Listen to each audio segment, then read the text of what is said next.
Well, hello there. Welcome to the best leadership podcast ever. I'm Jeff Matlow. That's Twiggy.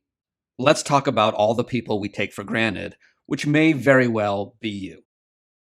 It starts with the car you own. Let's say it's a BMW. Here's the thing. Your BMW isn't really a BMW.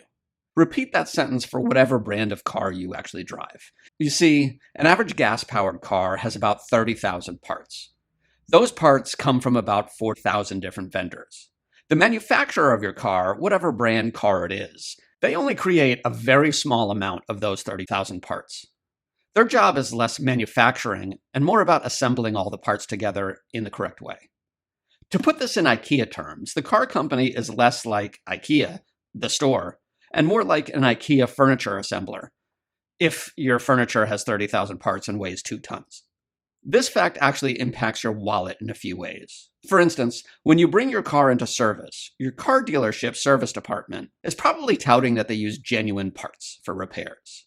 The implication is that the genuine parts are from the car manufacturer, right? That, my friend, is a bunch of baloney balls. Genuine parts are actually the same exact third-party vendor parts that were used in your car in the first place. We simply take for granted that our car parts come from the car manufacturer, but they don't. The battery alone may have 8 different vendors to create it. Isn't it interesting how we take for granted that the car manufacturer is actually the car manufacturer? I thought so too. Which brings me to ancient Egypt.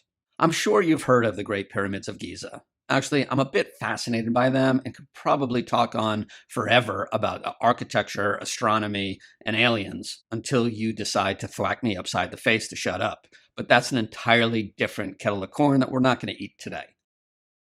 As you probably know, each of the 3 pyramids was named after the pharaoh who built it. But the truth is that none of the pharaohs actually built the pyramids. You know this, I know this, but we still take it for granted.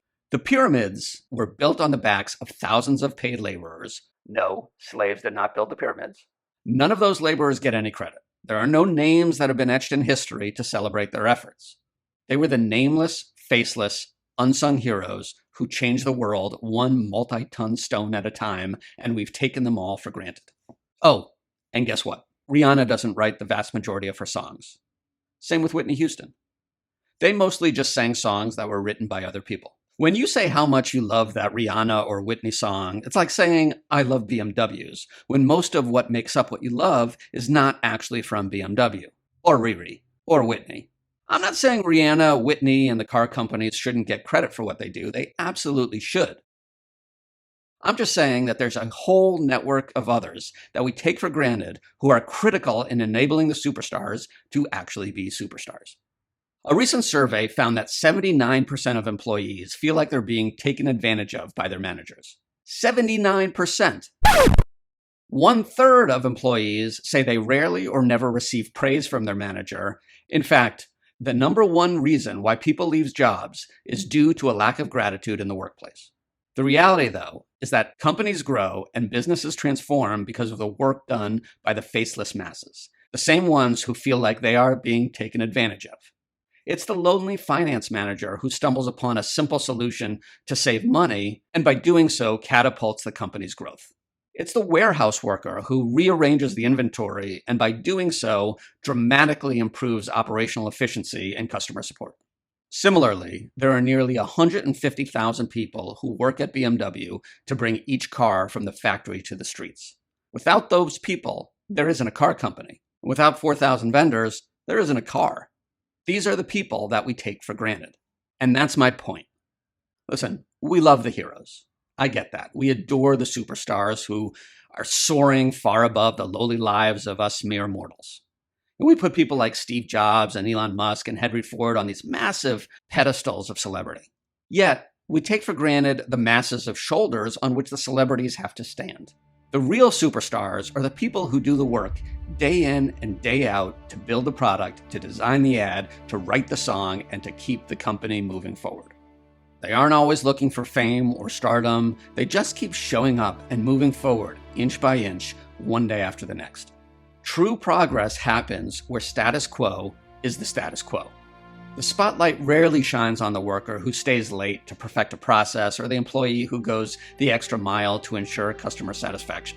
There's rarely a thank you. It's just called work.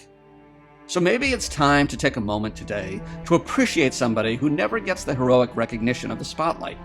Let them know that what they do means something, not just for the company, but for the customers and for the world. While their contributions may not make headlines, their efforts bring change. Their name may not be celebrated in the headlines of history any more than those pyramid builders, but their daily dedication and downright resilience are the real engine that drives our world forward. Let's not take them for granted. Thanks for listening to the Best Leadership Podcast Ever. Please click subscribe, click the like button if you like this, and maybe leave a comment if you got something to say. Leave a comment if you don't have anything to say. All right, talk to you next time.